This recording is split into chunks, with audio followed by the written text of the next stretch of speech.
নমস্কার বন্ধুরা, আমি অর্ক রায়। আমার ইউটিউব চ্যানেল দৈববাণী চ্যানেলটি ভালো লাগলে অবশ্যই লাইক, শেয়ার এবং সাবস্ক্রাইব করবেন। আর সাথে পাশে থাকা নোটিফিকেশন বেলটি অন করে দেবেন, যাতে এই ধরনের ভিডিও আপডেট সবার আগে আপনার কাছে পৌঁছে যায়। আজকে বলতে চলেছি, নারী দোষ থাকলে আপনার দাম্পত্য জীবনে কী কী সমস্যা দেখা দিতে পারে। এই ব্যাপার নিয়েই আমি সম্পূর্ণ আলোচনা করব, তাই এই ব্যাপারগুলো আমি বলবো অবশ্যই ভালো করে জানুন, বুঝুন, তারপর বিয়ের পিঁড়িতে অগ্রসর হন। এবার বলতে চলেছি তাহলে নারী দোষ কী এবং কেন, এটা কি সমস্যা তৈরি করতে পারে। সনাতন ধর্মে বিয়ের আগে কোষ্ঠী মেলানোর নিয়ম রয়েছে। কোনো ছেলে ও মেয়ের বিয়ে হলে তাদের দাম্পত্য জীবন কেমন কাটবে তা কোষ্ঠী বিচার করে জানা যেত। বিয়ের জন্য কোষ্ঠী গণনার সময় নারী দোষ, ভকুর দোষ, গণ, মৈত্রী সব বিচার করা হয়। পাত্র পাত্রীর কোষ্ঠীতে নারী বা ভকুর দোষ থাকলে বিয়ের পরে সমস্যা উৎপন্ন হতে পারে। পাত্র কোষ্ঠীতে নারী দোষ থাকলে বিয়ে না করার পরামর্শ দেওয়া হয়। জ্যোতিষ অনুযায়ী কোষ্ঠীতে নারী দোষ থাকলে কষ্টে জীবন কাটে, এমনকি বিবাহ বিচ্ছেদ পর্যন্ত হতে পারে। তবে পাত্রপাত্রী কোষ্ঠীতে এই দোষ থাকা সত্ত্বেও কেউ বিবাহ বন্ধনে আবদ্ধ হতে চাইলে তা খণ্ডনের উপায় করতে হবে। নারী দোষ সম্পর্কে একবার আমি বিস্তারিত বলতে চলেছি। কোষ্ঠীতে নারী দোষ থাকলে কী কী সমস্যা হতে পারে তার আগে আমি বলে দেবো নারী দোষ কী।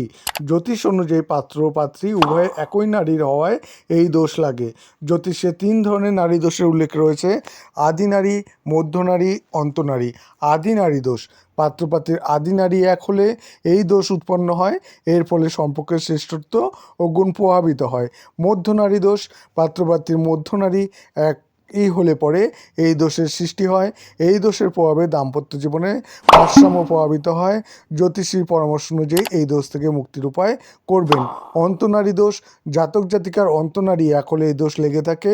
এই 3 ধরনের দোষ দাম্পত্য জীবন প্রভাবিত করে, তাই বিয়ের আগে কোষ্ঠী মিলিয়ে নিশ্চিত হন আগে যে আপনার এই ধরনের দোষ আছে কিনা।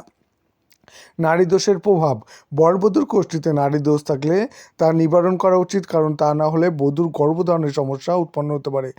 এছাড়াও নারী দোষ সত্ত্বেও গর্ভধারণ করলেও ভূমিষ্ঠ সন্তানের মধ্যে কিছু দোষ থেকে যায়। নারী দোষ থাকে যে জাতকের কোষ্ঠীতে তার আকস্মিক সমস্যার মুখোমুখি হয়। এমন দোষ থাকলে দাম্পত্য জীবনে সবসময় সমস্যায় ঘিরে থেকে বিবাহ বিচ্ছেদ হতে পারে। প্রচলিত ধারণা অনুযায়ী নারী দোষের কারণে বর বা বধূর মধ্যে কোনো একজনের উভয়ের মৃত্যু পর্যন্ত হতে পারে। নারী দোষের উপায়: জ্যোতিষশাস্ত্র অনুযায়ী নারী দোষ দূর করার জন্য স্বামী স্ত্রীকে মহামৃত্যুঞ্জয় মন্ত্র জপ করা উচিত। কোনো বিশিষ্ট জ্যোতিষীর থেকে পরামর্শ নিয়ে এই দোষ মুক্ত হওয়ার চেষ্টা করা উচিত, আর অবশ্যই সেটা করবেন। নারী দোষের প্রভাব কম করার জন্য সোনা, অন্নভোজন, গরু ও বিভিন্ন কাপড় দান করা উচিত। ব্যক্তিকে নিজের ওজনের সমান অন্ন দান করলে নারী দোষের প্রভাব অনেক কম হয়ে যায়। কিন্তু আমি এখানে একটা কথাই বলবো যে আপনারা বিয়ের আগে অবশ্যই জটক বিচার করুন, এবং একই নারী দোষ যদি দুজনেরই নারী হয় তাহলে সেই বিয়ে কখনোই করবেন না।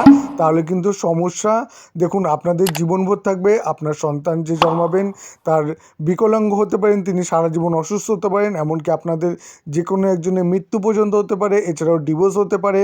এছাড়াও আপনাদের মধ্যে সম্পর্কের বনিবনা হবে না, আর ঝগড়া অশান্তি লেগেই থাকবে। এমনকি আপনার গর্ভধারণ বা সন্তান হতেও সমস্যা কিন্তু দেখা যাবে। তাই নারী দোষ থাকলে অবশ্যই আমি বলবো সেই ব্যাপারটা এড়িয়ে যান, বা সেই বিয়েটার চেষ্টা করুন এড়িয়ে যেতে। আপনারা অন্য কারোর সাথে জটক বিচার করে সেই বিয়ের পিঁড়িতে গিয়ে বসুন বা সেই বিয়েটা করুন, তাহলেই আপনারা সুখী দাম্পত্য জীবন উপভোগ করবেন।